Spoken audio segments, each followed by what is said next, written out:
வணக்கம். இன்றைக்கி நான் உங்கள்கிட்ட ஷேர் பண்ணுற கண்டென்ட் என்னென்னு பார்த்தீங்கன்னா, ஞானம் அடைந்து தன்னை உணர்ந்து செல்ஃப் ரியலைசேஷன் அடைஞ்சு நம்ம என்ன செய்ய போகிறோம், நம்ம ஏன் ஞானம் அடையணும், நம்ம ஏன் தன்னை உணரணும், நமக்கு அது நிகழ்ந்தா கட்டாயமா, அது நிகழ வேண்டிய அவசியம் என்ன அப்படின்னு தான் இன்றைக்கி நம்ம ஷேர் பண்ணலான்னு இருக்கேன். எனக்கு தெரிஞ்ச விஷயத்தை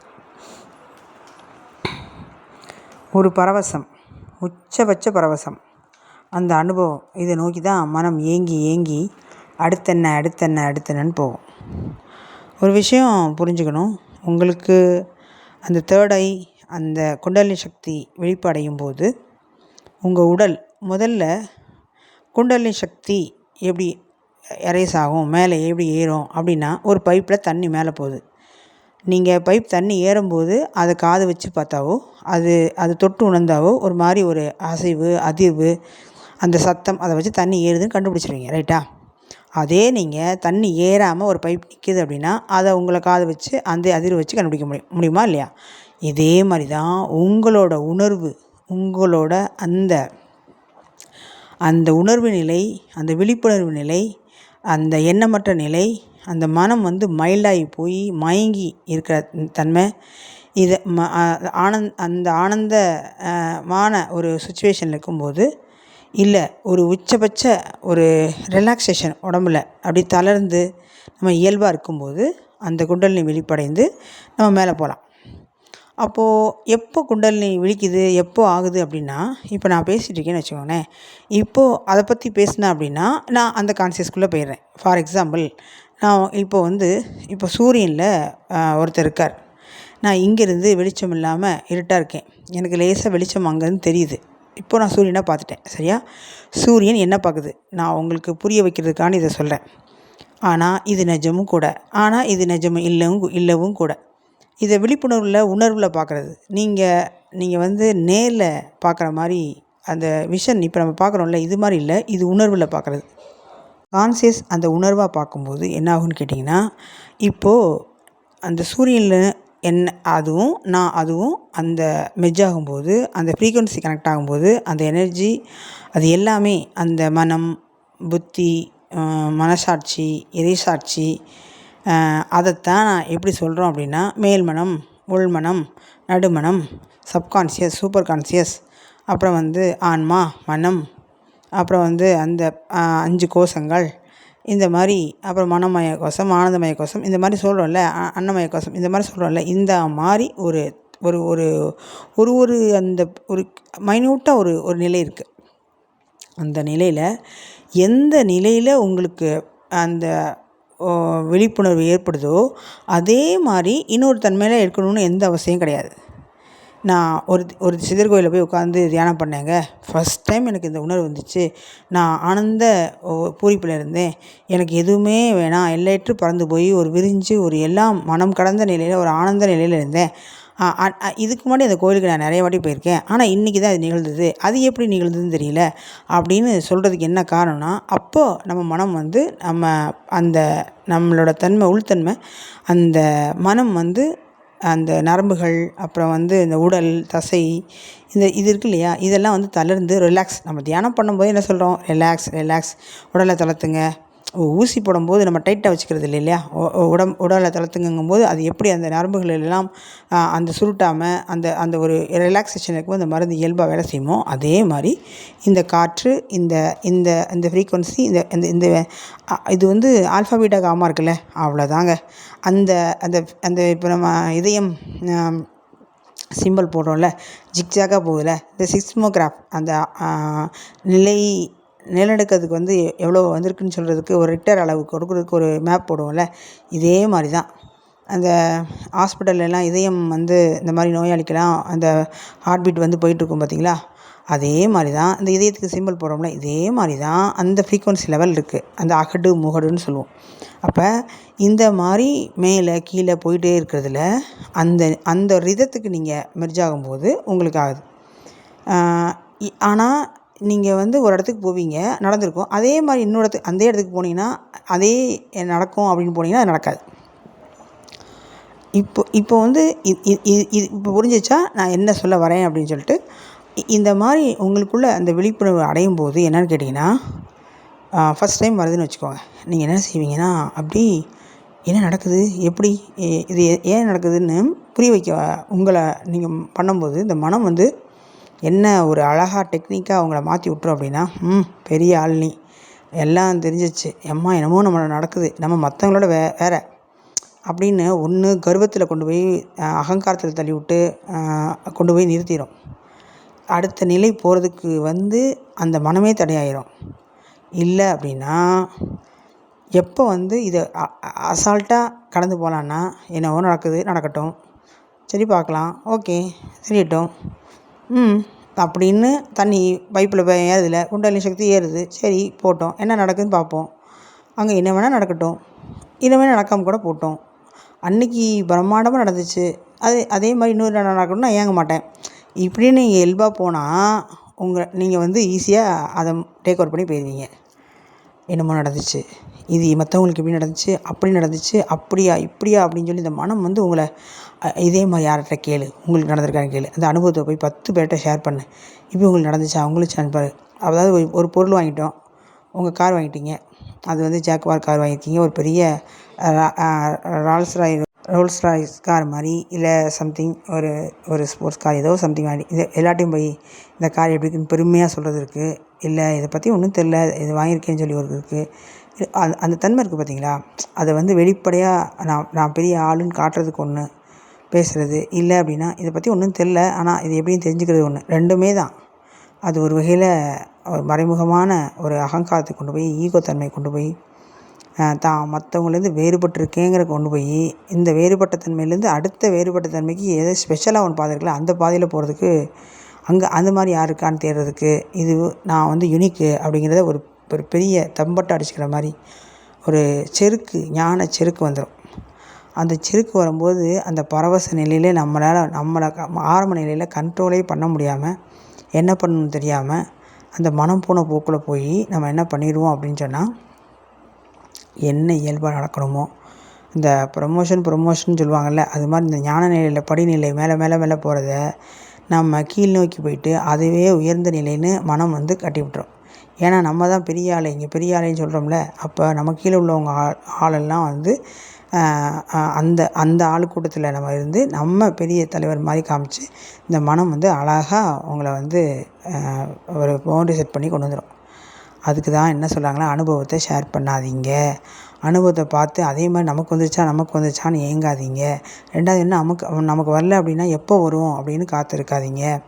அப்படியே வந்தால் கூட பெருமையாக எனக்கெல்லாம் இது வந்திருக்கு பாரு, உங்களுக்கு வந்திருக்கா அப்படின்னு, இல்லை நான் சரியாக செஞ்சுருக்கேனான்னு கேட்குற மாதிரி போகாதீங்க. ஒரு குடிப்பழக்கம் இல்லை ஒரு சூதாட்டம் பழகிற போதெல்லாம் ஆரம்பத்தில் ரொம்ப பயமாக என்ன செய்யுது, எப்படி பண்ணுறது அப்படின்னு சொல்லி அந்த ரூல்ஸ் என்ன அப்படின்னு பயமாக கேட்குறது. எல்லாம் தெரிஞ்சு முடிச்சுன்னா திமிராக பண்ணுறது. ஒரு 4 தடவை ஒரு 2 தடவை வந்து கொஞ்சமாக பண்ணுறது. அடுத்து தொடர்ந்து வெற்றியை பார்த்தோன்னே இன்னும் ஏகாந்தமாக அதில் வந்து இன்னும் ரொம்ப ஹையாக உள்ளே போய் செருக்காக செய்கிறது. அதை தான் நீங்கள் ரம்மி விளையாடுறதா இருக்கட்டும், ட்ரிங்க்ஸ் சாப்பிட்றதா இருக்கட்டும், சிகரெட் பிடிக்கிறதா இருக்கட்டும், ஏதோ எனி கெட்ட பழக்கமாக இருக்கட்டும், அது நல்ல பழக்கமாக இருக்க கூட இருக்கட்டும், ஒரு போதை மாதிரி ஆயிரும். நான் டெய்லி எக்ஸசைஸ் பண்ணுவேன், இது கூட ஒரு போதை தான். நான் வந்து இந்த ஃபிட்னஸ்க்காண்டி நான் உடம்பை வந்து வச்சுக்கிறேன், இதை வந்து வெளியில் காட்டுறேன். இந்த மாதிரி எல்லாமே வெளியில் காட்டுறது, மற்றவங்களுக்காண்டி பண்ணுறது, என்னை வந்து அவங்க வந்து பாராட்டணும் அப்படின்னு அந்த பெருமையில் அது கூட அந்த வகையில் தான் அரசியல் கூட. அந்த பதவிக்காண்டி என்ன வேணால் பண்ணுறது, அந்த போதை அந்த போதையை தான் நான் சொல்கிறேன். அது யோகத்தில் கூட போதை தான், ஞானத்தில் கூட போதை தான்.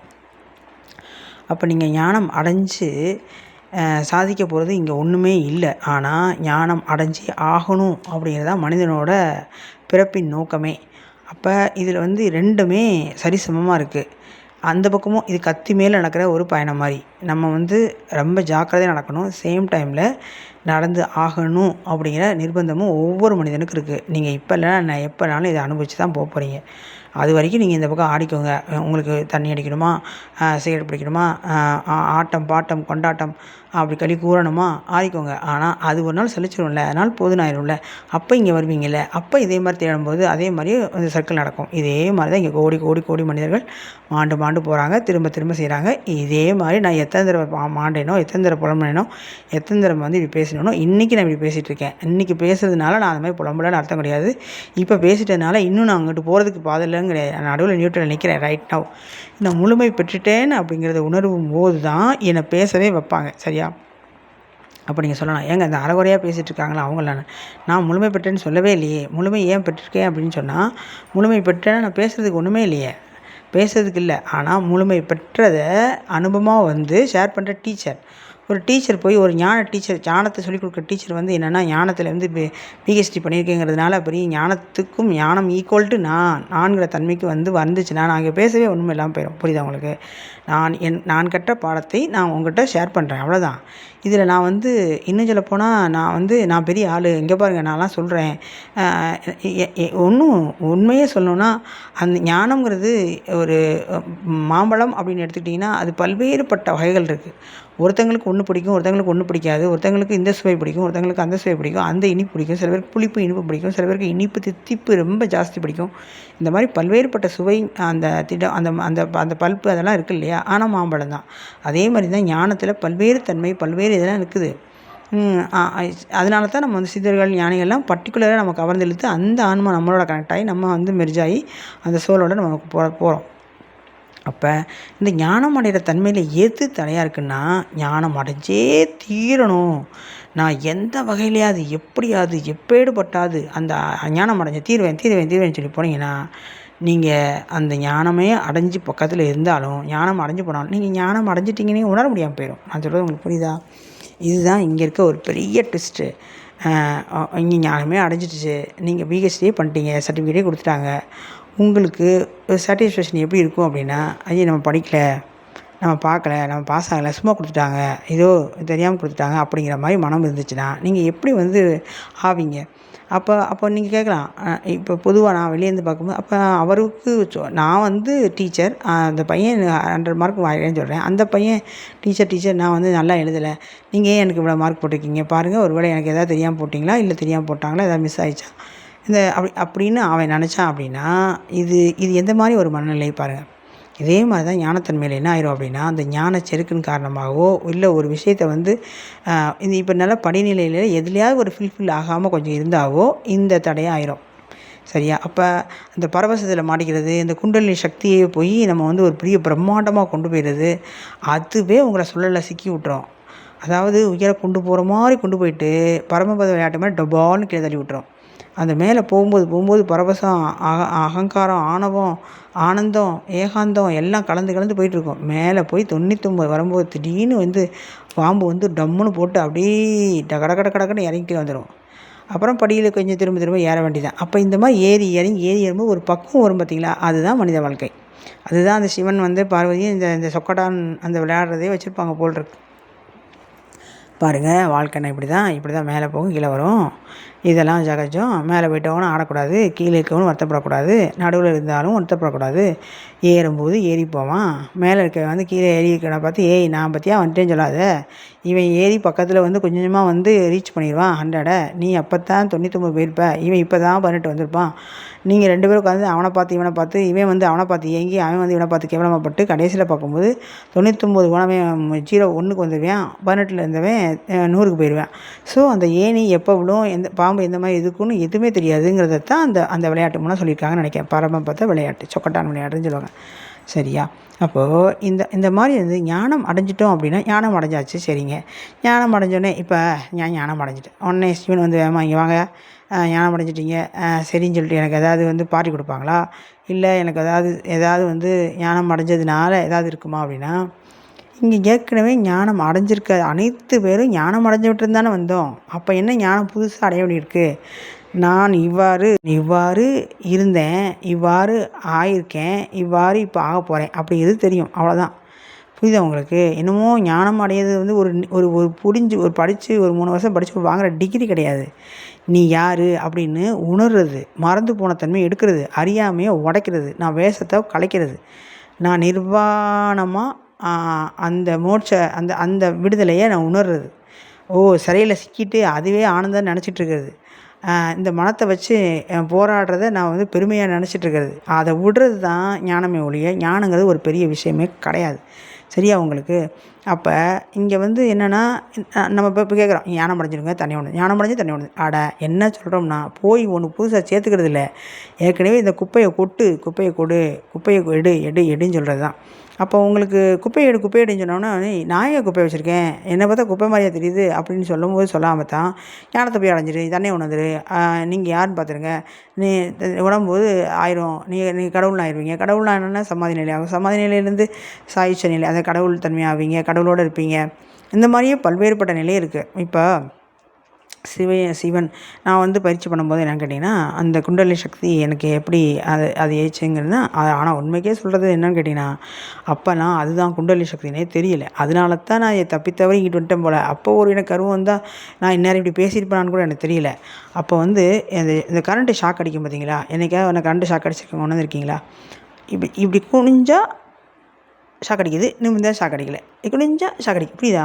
அந்த நரம்பு போகுது பார்த்தீங்களா, அந்த முதுகுத்தண்டில் தான் போகுது போல். அப்போ எனக்கு தெரிஞ்ச வரைக்கும் என்னென்னா, சக்கரங்கள் வந்து நம்ம அந்த சுவாதிஷ்டானம், மூலாதாரம், மணிப்புரகம், அநாகதம், விசுத்தி, ஆக்ஞை, சகஸ்காரம் போகுது. ஆனால் அந்த அந்த குண்டலினி சக்திங்கிறது வந்து எதில் போகுது அப்படின்னா, முதுகுத்தண்டில் தான் போகுது. அந்த அந்த குறுகுறு அந்த அந்த குறுகுறுப்பு, முதுகில் ஓடுறது, முதுகில் வந்து ஒரு சுழல்றது, அந்த அந்த அந்த அந்த அந்த அந்த அதிர்வு அதில் தான் இருக்குது. சரியா? அப்போ இப்படி ஏறினா கரண்ட் அடிக்குது, இப்படி இப்படி இப்படி வச்சா கரண்ட் அடிக்க முடியும். இது என்னடா, ஆனால் அது நல்லாயிருக்கு. இந்த வலி, தீக்குள் கையை வச்சுட்டு தீயக்குள்ள கையை வச்சா நமக்கு எப்படி ஒரு இன்பம் வருதில்ல, அதே மாதிரி அந்த வலி நல்லா இருக்குது. அது இன்னொரு தடவை பண்ணிப்பாருன்னு ஒரு நல்லா இருக்குது சொல்லுவாங்கள்ல, அந்த அந்த அந்த அந்த இது. ஆனால் ஆரம்பத்தில் இது என்ன அப்படின்றது, இது என்னமோ வருது, இது கரண்ட் ஷாக் அடிக்கிற மாதிரி இருக்கே அப்படிலாம் தோணுது. அப்போது உண்மையாக ஃப்ராங்காக சொல்லணும்னா, அந்த ஒரு வாட்டி உணர்ந்ததுக்கப்புறம் நான் ஒரு வாட்டியும் திரும்ப உணர்ந்ததே கிடையாது, ஒரு வாட்டியும். ஆனால் அந்த பைப்பில் ஏறுதுங்கிறது வந்து ஒரு தடவை கான்சியஸாக விட்டுட்டு, அதுக்கப்புறம் பைப்பு ஏறுது இறங்குது அப்படிங்கிறத நான் வந்து ஒரு கண்ணை கொண்டு பார்க்கவே இல்லை. அது வந்து என்னென்னா, எனக்கு புரிஞ்ச வரைக்கும் என்னென்னா, அந்த ஃப்ளோ சரியாயிடுச்சு போல் இருக்கு.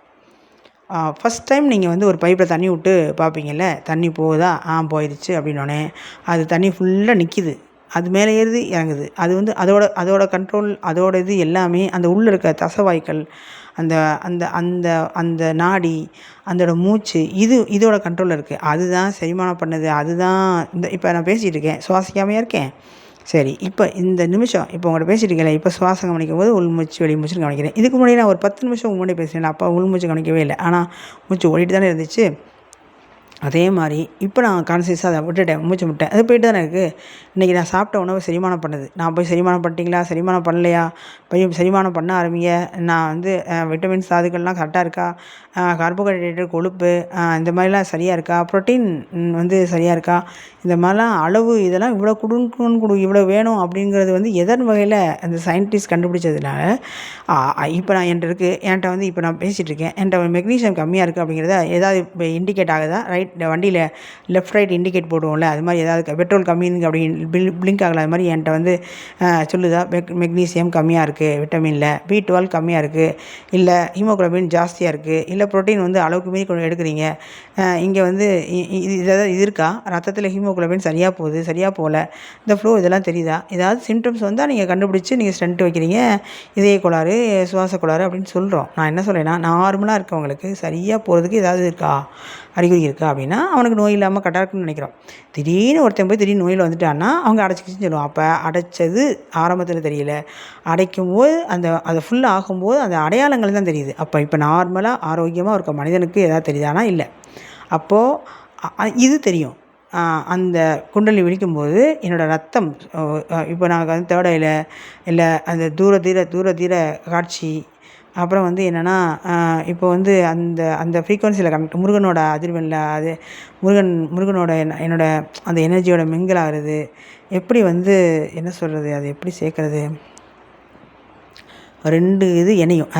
பாம்பு 2 பாம்புகள் பிணையுதுல, அதே மாதிரி முருகனோட எனர்ஜியும் என்னோட எனர்ஜியும் பிணையுதுன்னு வச்சுக்கோங்களேன். அது மெர்ஜாதத்தான் நான் அப்படி சொல்கிறேன், அதை புரிய வைக்கிறதுக்கு தான். அப்போ வந்து அந்த ஆனந்தம், அந்த பரவசம், அந்த பரவசம் தான் அந்த குண்டலினி சக்தி மாதிரி இருக்குது, சரியா?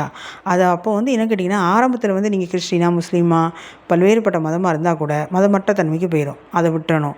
நான் மதத்தை விட்டுறணும், மனிதத்தன்மை விட்டுறணும், ஆண் பெண் உடல் தன்மை விட்டுறணும், அப்புறம் வந்து அந்த அந்த எதிர்பார்ப்பை விட்டுறணும், இந்த வேறுபாடு ஒப்பிடுறது இதெல்லாம் விட்டுறணும். எல்லாம் விட்டால் மட்டும்தான் அந்த குண்டலினி சக்தியை விழிப்புணர்வை நான் தெளிவாக பார்க்க முடியும், விழிப்புணர்வாக பார்க்க முடியும், சரியா? அப்போ நான் நினைக்கிறேன், எப்போ நம்ம விட்டோங்கிறது ஒன்றும் தெரியல, ஆனால் விட்டதுனால தான் இது நடக்குங்கிறது தெரிஞ்சிருக்கு. அப்போ நான் எப்போ விட்டேங்கிறது என்னை அடிக்கோடிட்டு இந்த பரீட்சை எழுதப்போ இந்த சர்டிஃபிகேட் வாங்கினேன், இப்போ இந்த பரீட்சை எழுதப்போ இதை படித்தேன் அப்படின்னு நமக்கு இருக்குல்ல, அதே மாதிரி நமக்கு தெரியலை. இந்த ஆன்மீகத்தில் தெரியவே இல்லை. தெரியுதோ என்னமோ மற்றவங்களுக்கு, எனக்கு அதெல்லாம் தெரியவே இல்லை. அதுதான் உண்மை. என்னை பொறுத்த வரைக்கும் நான் இதுதான் என்னோடய அனுபவத்தில் வந்ததுனால சொல்கிறேன்.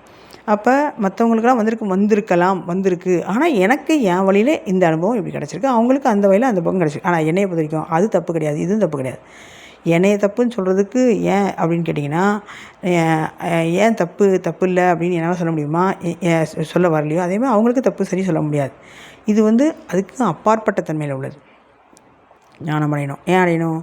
தன்னை உணரணும் அப்படின்னு கேள்வியை நீங்கள் கேட்கும்போதே உச்சபட்சத்தில் நீங்கள் அந்த ஹையர் சோல்ஸோட அந்த சித்த ஞானிகளோட கனெக்டில் ஃபிக்ஷன் அந்த அந்த அந்த ஃப்ரீக்குவன்சியோட நம்ம கனெக்ட் ஆகிருப்போம். அப்போ பரவசம் உச்சபட்சமாக கடைசியில் இந்த மிச்சி தொக்கி இருக்கிறது இந்த காமம் தாங்க இருக்கும். இந்த காமம் தான் அந்த பிரபஞ்ச காமத்தோட இந்த இந்த இடகலை பிங்களை போய் அந்த சுழுமுனையில் அடிக்கும்போது ஒரு பரவசம் ஏற்படுது பார்த்திங்களா? இங்கே உடலுக்குள்ளே ஒரு ஆணும் பெண்ணும் இணையும் போது அந்த அந்த அந்த என்னது சுக்கிலம் விந்து, அது எப்படி சொல்கிறது, அந்த 2 தன்மை இருக்கு இல்லையா? அந்த குழந்தை உருவாக்கக்கூடிய தன்மை, அதே பிரபஞ்சத்தோட அந்த இடகலை பெண்களை தான் சுழுமுனை இருக்குது பார்த்திங்களா? அதோட மெர்ஜாகும்போது என்னான்னு கேட்டிங்கன்னா ஒரு காமம் ஏற்படும்.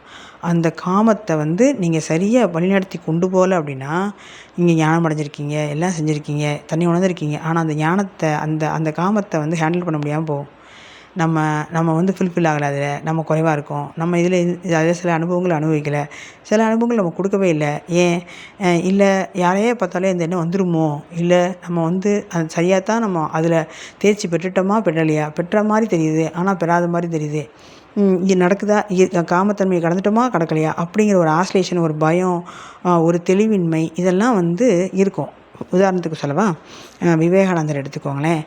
அவர் வந்து ஒருக்க வந்து சாகிறதுக்கு இல்லை, அந்த மரணம் நிகழ்கிறதுக்கு கொஞ்ச நாள் முன்னாடி வந்து பல்வேறுபட்ட ஊர்களுக்கெல்லாம் போய்ட்டு வந்தார் இல்லையா? அப்போது ஒரு இடத்துக்கு போகும்போது அவர் கூட ஒரு பையன் இருந்தான், அவன் சீடன் மாதிரி, அவர் மேலே பாசம், அவன் பக்தி வச்சது. ஆனால் அவன் வந்து என்னென்னா வேறொரு மார்க்கத்தை சேர்ந்தவன்னு வச்சுக்கோங்க. அப்போ வந்து என்னென்னா அந்த மார்க்கத்தில் இருக்கவன் வந்து என்னென்னா அவங்க வந்து பிளாக் மேஜிக்கில் பண்ணுவாங்க, தாந்திரிகம், அந்த அந்த வசியம், அந்த அஷ்டகர்மா இருக்குல்ல, அந்த இது அந்த தம்பனம் வசியம் அந்த மாதிரி இருக்கு இல்லையா? அந்த மாதிரி பண்ணுற குரூப்பில் அந்த பையன் வந்து விவேகானந்தர் மேலே ஒரு பாசம் வச்சுருக்கான்.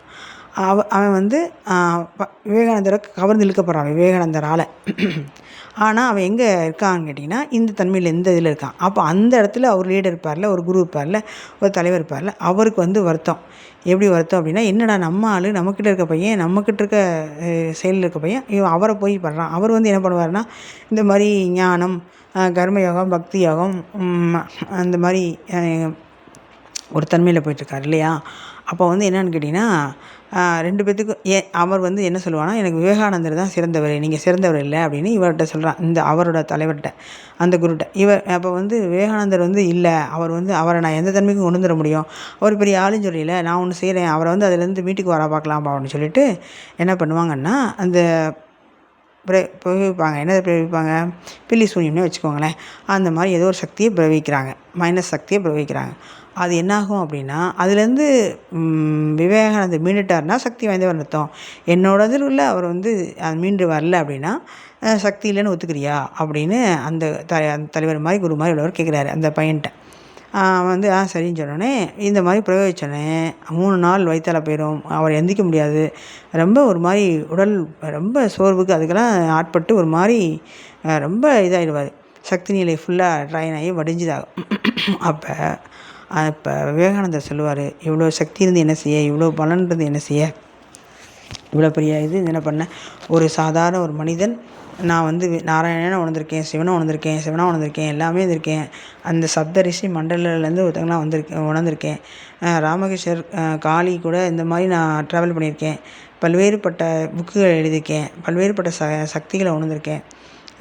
அந்த மாதிரி அப்படி இருக்கும்போது நான் வந்து இந்த சக்தியிலேருந்து மீட்டு எடுத்து வராமல் நான் அது என்ன ஆட்கொண்டு அது என்ன அமுத்தி வைக்கிற அளவுக்கு இருக்கேனே அப்படின்னு ரொம்ப வருத்தப்பட்டார் அப்படிங்கிறது கதையில் அது உண்மை நிகழ்வு. அப்போ புரியுதா உங்களுக்கு? எவ்வளோ பெரிய ஆனாலும் என்ன செஞ்சாலும் தன்னையே உணர்ந்துட்டாலும் எல்லாம் ஆகிட்டாலும் அங்கே இந்த மாதிரி நிகழ்வு நிகழும். உடனே தன்னை உணர்ந்தாச்சுல, இவருக்கு எல்லாம் துன்பம் வருது, இவரெல்லாம் இப்படி பேசுகிறாரு, என்ன இவர் தன்னை உணர்ந்தாங்கிறாரு, ஞானிங்கிறாரு, இப்படி லூஸ் மாதிரி நடந்துக்கிறாரு, இப்படி முட்டாள் மாதிரி நடந்துக்கிறாரு அப்படின்னு வெளிப்புறத்துலேருந்து பார்க்குற மனிதர்கள் நம்ப மாதிரி சில விஷயங்கள் நடக்கும் அவங்களுக்கும். அப்படிங்கிறத இதன் மூலம் சொல்கிறதுக்கு புரிய வைக்கிறதுக்காண்டி சொல்கிறேன் நான். அப்போ வந்து இந்த அந்த புரிதல் நிலையே எல்லாத்துக்கும் ஒரே மாதிரி இல்லை. ஞான நிலையை அடைஞ்சவங்களே ஒரே நிலையில் இல்லை, படியில நிலையில் இருக்காங்கன்னு அர்த்தம். சரியா? இதுக்கு தான் நான் சொல்ல வரேன். அப்போ ஒருத்தர் வந்து ஞானம் ஒரு யூனிவர்சிட்டியில் சேர்ந்துட்டாரு அப்படின்னா, ஒரு புரிய வைக்கிறதுக்காண்டி யூனிவர்சிட்டியில் சேர்றாரு, அது ஞானம் அடைகிற தன்மைக்கு உள்ளே போகிறோன்னு அர்த்தம். ஃபஸ்ட் இயரும் ஞானம் அடைஞ்சவங்க தான், தேர்ட் இயரும் ஞானம் அடைஞ்சவங்க தான், அதில் பிஹெச்டி பண்ணிகிட்டு இருப்பாங்களே அவங்களும் ஞானம் அடைஞ்சவங்க தான். எங்கே போனாலும் வெளியில் உள்ளவங்கன்னா நான் அந்த யூனிவர்சிட்டியில் படிக்கிறேன்னு சொல்லுவாங்க. அந்த டிபார்ட்மெண்ட்லேயே வந்து ஒரு ஃபஸ்ட் இயர் படிக்கிற பையனும் third year, second year, third இயருக்கு எப்படி ஒரு படிநிலை இருக்கோ, அவன் எப்படி முடிச்சு டிகிரி வாங்கி வெளியே வரானோ அது மாதிரி அந்த ஞானத்தன்மையில் இருக்குது. அதில் ஒருத்தன் சொந்தமாக தொழில் செய்வான், ஒருத்தன் வேலையில் போய் ஒருத்தன் சேருவான், ஒருத்தன் வந்து வேலையே செய்யாமல் சும்மா இருப்பான், சில பேர் வந்து அவன் படித்ததை விட்டு வேலை செய்வான். அதே மாதிரி இந்த ஞான நிலையில் இங்கே நடக்குது. அந்த ஞானத்தன்மையில்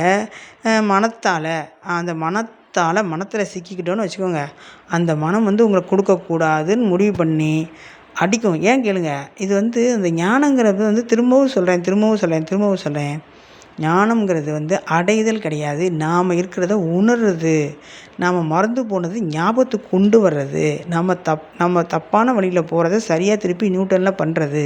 அப்போ நமக்கு இருக்க துன்பங்கள், நமக்கு இருக்க வலி, நமக்கு இருக்க அவமானம், நமக்கு இருக்க நோய், நம்ம வறுமை எல்லாமே நம்மளை டியூன் பண்ணுறதுக்கு, யூட்டர்ன் பண்ணுறதுக்கு, நமக்குள்ளே இருக்க சக்தியை வந்து புதுப்பிச்சு கொடுக்குறதுக்கு மட்டும்தான் உண்மையை தவிர, இங்கே இன்பமும் அதுக்கு தான். சரியா? உங்களுக்கு இன்பமும் அனுபவிக்கிறதுக்கு தான், அதை உணர்றதுக்கு தான், துன்பமும் அதை உணர்றதுக்கு தான். அதனால தான் ரெண்டும் சமமாகிடுது. அந்த ஞானம் அடைஞ்சவங்களுக்கு, ஞானம் அடைகிறவங்களுக்கு ஆயிடுதுன்னு சொல்கிறது இதுதான் திரும்ப. அப்போ ஆட முடியாது. ஓகே, ஏன்னா இங்கே எதுவுமே நம்மளோடது கிடையாது, எல்லாமே எல்லாத்தோடது. அப்போ இங்கே எப்படி என்னோடது நான் சொந்தம் கொண்டாட முடியும்? இந்த உடல் கூட இல்லை.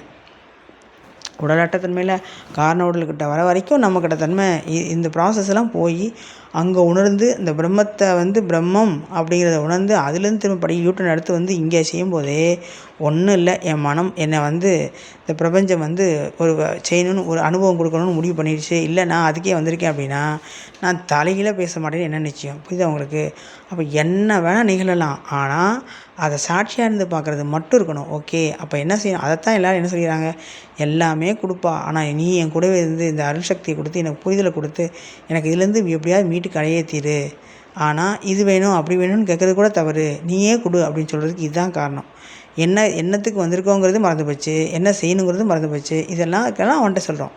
எப்போ நாம் டிசைட் பண்ணுவோம் அப்படின்னு சொன்னால், நம்ம தன்னை உணர்ந்துட்டா, நம்ம யாருன்னு தெரிஞ்சுட்டா, நம்ம எதுக்கு வந்திருக்கோன்னு புரிஞ்சுட்டா, நம்ம என்ன செய்யக்கூடாதுன்னு தெரியும் போது, தெளிவு வரும்போது நம்ம செய்ய மாட்டோம்ல. புரியுதா உங்களுக்கு? இந்த தெளிவு வரதுக்கு தான் அந்த இறைவன் வந்து இப்படி ஒரு படிநிலையை வச்சுருக்காங்க.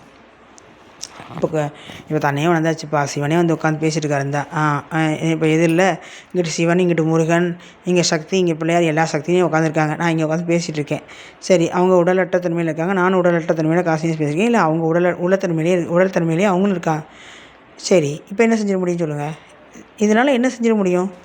ஏதாவது வாங்க நம்ம இந்தியாவை இந்த மேப்பை வந்து இந்த இவ்வளோ நாடு வச்சுருக்கோம்ல, சுற்றி ஒரு 10 நாடு இன்னும் கொஞ்சம் வாங்கிடுவோன்னு சொன்னால் நான் ஓகே ஆகிருமா? இல்லை இந்த இந்திய பெருங்கடலும் பசிபிக் பெருங்கடலும் எப்படி இருக்குது, இந்த டிசைனை மாற்றிட முடியுமா? இந்த சூரியன் வந்து பேசாமல் இத்தனை மணிக்கு வருதில்ல, இன்னும் ஒரு 7 மணி வரைக்கும் இருக்க மாதிரி செஞ்சுருவோம், 8 மணி வரைக்கும் இருக்க மாதிரி சூரியன் இருக்கட்டும், காலையில் 8 மணி வரட்டும், நைட் 8 மணி வரட்டும் அப்படின்னு எதாவது பண்ணிட முடியுமா? இல்லை பண்ணான்னு சொல்கிறேன் நான், எனக்கு தான் சிவனை தெரியுமா, எனக்கு தான் அவ்வளோ கூட இருக்காங்களே, அந்த கம்யூனிகேட் பண்ணுறாங்களே, அந்த இடத்துல சொன்னால் இதை செஞ்சிட முடியுமா? புரியுதா உங்களுக்கு? அப்போ அந்த சக்தி நிலை அவங்க கூடலாம் இருக்கேன், அப்போனா நான் என்ன வேணா பண்ணலேன், என்ன வேணா பண்ணலாம் அப்படிங்கிற மாதிரி ஏதாவது மாற்றம் பண்ணிட முடியுமா? இல்லை. அந்த மாதிரி அவங்க கூட இருக்கும்போது நம்ம 6 மணிக்கு வர சூரியனை அந்த அக்யூரேட் டைம்லேருந்து மாற்றணும்னு கனவுளோடு நினைக்க முடியாது. அந்த இயற்கையோட ஒத்திசைவை நம்ம வந்து அதோட அந்த இயற்கையோடு நம்ம கலந்துருப்போமே ஒழிய மாறா அதுலேருந்து நான் தனித்து இப்போ மனித இயல்பு தான்.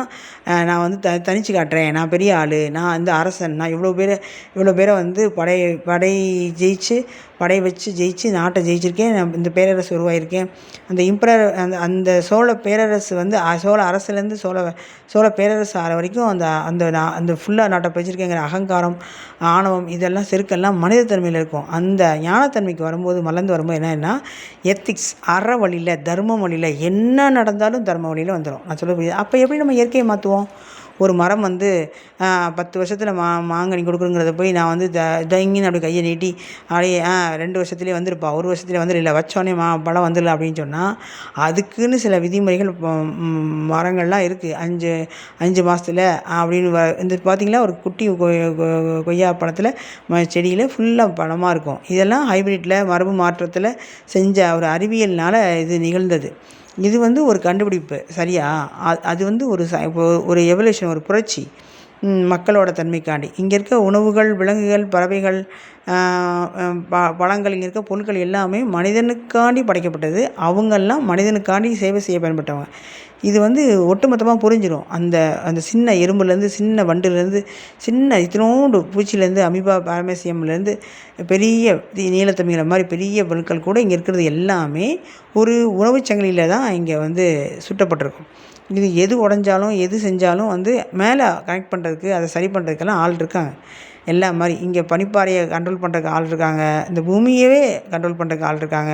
இந்த பூமி இப்படி சுற்றுது, இப்படி அதில் ஏதாவது பிரச்சனை வருது, அந்த கோள்கள்லாம் இந்த மாதிரி வருது, இந்த மாதிரி அசைவு இருக்குது, இந்த மாதிரி நட்சத்திரங்கள் இப்படி ஆகுது, சூரியன் சந்திரன் இயக்கம் இப்படி ஆகுது, சந்திர கிரகணம் சூரிய கிரகணம் மாதிரி, அதே மாதிரி நம்ம அந்த மாதிரி எல்லாத்துக்கும் பார்க்குறதுக்கு, வாட்ச் பண்ணுறதுக்கு எல்லாத்துக்கும் ஆள் இருக்காங்க.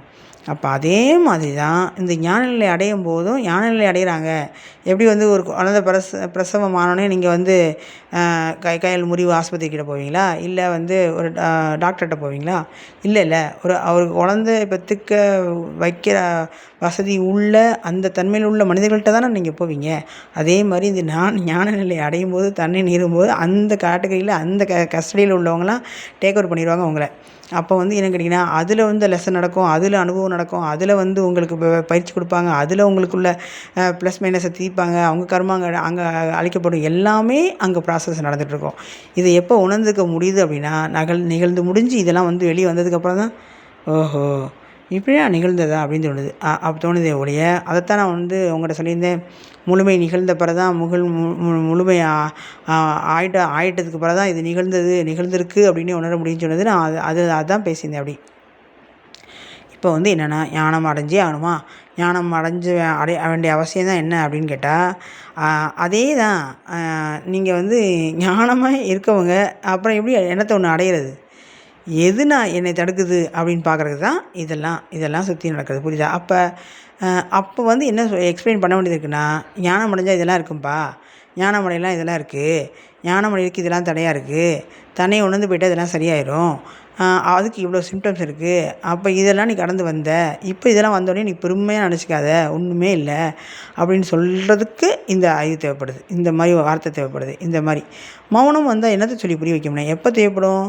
அந்த படிநிலையில் நீங்கள் கொஞ்சம் போயிட்டீங்கன்னு வச்சுக்கோங்களேன், அந்த தீசிஸை சப்மிட் பண்ணுற அளவுக்கு நீங்களே வந்து இந்த நம்ம என்ன எடுப்போம், செமினார் எடுப்போம்ல, செமினார் எடுக்க வந்துடும்ல, அதை தான் வந்து என்ன பண்ணுறாங்கன்னா, நீங்கள் அதுக்கு தயாராகிட்டீங்களான்னு செக் பண்ணுறதுக்காண்டி கொடுக்குறது. ஒரு டீச்சர் செமினார் எடுக்கிறத உட்காந்து பார்ப்பாங்க. அதே மாதிரி இந்த ஞானம் அடைஞ்சவங்க வந்து ஞானம் அடைஞ்சிட்டாங்களா, ஞானம் அடைகிறது பக்குவப்படுறாங்களா? இன்னுமே சொல்லப்போனால் அந்த பேசுகிறேன்ல, இது கூட வந்து எனக்கு கொடுக்க வைக்கிற டெஸ்ட்டு தான், எனக்கு வைக்கிறது தான். நான் முழுமை அடைஞ்சிட்டேன்னு சொல்கிறது வந்து அகங்காரத்தில் சொல்லலை. நான் வந்து எப்படி சொல்கிறேன் அப்படின்னா, ஒரு கிளாஸ் நடக்கிற ஒரு டீச்சர் ஒரு கிளாஸ் நடக்கிறதுக்கு லெசன்லாம் எடுப்பாங்கல்ல, அந்த லெசனை அது மாதிரி நான் உங்கள்கிட்ட சொல்கிறேன். நீங்கள் இதை கேட்குறவங்க வந்து 55 வயசாக இருக்கலாம், 85 வயசாக இருக்கலாம், நீங்கள் ஸ்டூடெண்ட்டு. நான் வந்து 45 வயசு, இப்போ எனக்கு இதே 25 வயசில் இருக்கலாம், 35 வயசு இருக்கலாம், நான் வந்து டீச்சர். நீங்கள் 85 வயசில் ஸ்டூடெண்ட்டு. அந்த அந்த வகையில் நான் இதை பேசுகிறேன், அவ்வளோதான். இங்கே வயசு கிடையாது, ஆண் பெண் தன்மை கிடையாது, எதுவுமே கிடையாது. ஞானத்துக்கு எதுவுமே கிடையாது. இப்படி தான் கேட்கணும், இப்படி தான் செய்யணும், இதுக்கு சர்டிஃபிகேட்டு இவ்வளோ வயசு அப்படிலாம் கிடையவே கிடையாது. நான் வந்து 5 வயசுலேயும் என் ஞானத்தை சொல்லித்தரலாம். அப்போ வந்து 85 95 வயசு ஆளுக்கும் தேவைப்படலாம். அப்போ அந்த 95 85 வயசு ஆளுக்கு புரிதல் இருக்கணும்ல. அப்போ தான் 5 வயசு பையன் 10 வயசு பையன் சொல்கிறான் அப்படிங்கிற அறிவை ஏற்றுக்கக்கூடிய தன்மை வரணும்ல. இங்கே தான் அந்த கனெக்ஷன் ஏற்படுது. குரு சீடன், சொல்லித்தரவர், கற்றுக் கொடுக்குறவர், கற்றுக்க வேண்டியவர், அப்படி கற்போர் கற்பிப்போர் அப்படிங்கிறதெல்லாம் வர்றதுக்கு என்னென்னா இதான் ஆகுது. அப்போ அந்த கற்போர் வந்து 5 வயசில் புரிஞ்சிருக்காரு அப்படின்னா அவருக்குள்ள ஒரு தன்மை நடக்குங்கிறது தெரியணும். அதே மாதிரி 95 வயசில் ஒருத்தருக்கு வந்து ஏதோ பிளாக்காக இருக்குது, ஏதோ அடைஞ்சிருக்கு, ஏதோ லெசன் ஸ்டூடெண்ட்டாக இருக்கார் அப்படின்னா அவருக்கு எதை அடைச்சிருக்கு, எதை வந்து அவர் வந்து லாக் பண்ணியிருக்காரு அப்படிங்கிறது தெரியணும்.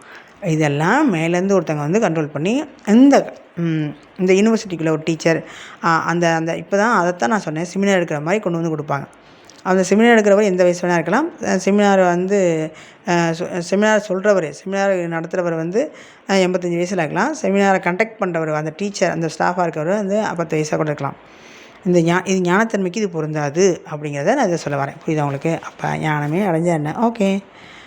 அப்போ வந்து ஞானமடையணும், தன்னை உணரணும்னு வந்து ஏற்காமல், பரவசப்படாமல். உண்மையே சொல்லவா, இப்போ வந்து பரவசப்பட்டோன்னு வச்சுக்கோங்களேன், அது எப்படி தெரிச்சு ஓடிடுது. குவிச்சு வைக்கிற ஒரு நெல்லை வந்து நான் குவிச்சு வச்சுருக்கேன்னு வச்சுக்கோங்களேன், இது குவிச்சு வச்சு அள்ளுறதுக்கும் பறக்க வச்சு அள்ளுறதுக்கும் வித்தியாசம் இருக்குது இல்லையா? இதே மாதிரி தான் இந்த யானை குவிஞ்சிருக்க தன்மையில் எல்லாமே இருக்குது.